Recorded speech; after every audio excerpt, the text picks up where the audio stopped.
Noored nagu ikka on energilised ja on palju pakatavad energiast, siis me mõtlesime ka, et kuidas seda kõige paremini välja tuua. Ja me mõtlesime, et selleks, et seda iseloomustada on kõige parem just vulkaan, kuna noored ikka üllatavad inimesi, täpselt samamoodi tegi kevadel Islandil asuv üks teada-tuntud vulkaan. Mille nime on väga raske hääldada. Et tegemist on Eesti oma vulkaaniga, mis kohe... Ta põhimõtteliselt kui Eesti oma vulkaan.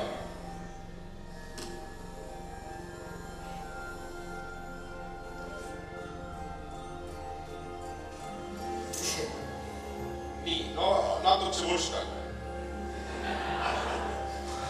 See tundub küll aga Eesti vulkaan olema. Jumal tänatud Eestile, et Eestil on sellised vulkaanid. Suur tänu! Aga leetlastele kohane, siis alguses võtab aega, aga pärast juba läheb väga suure hooga. Mulle meeldis alguses ka.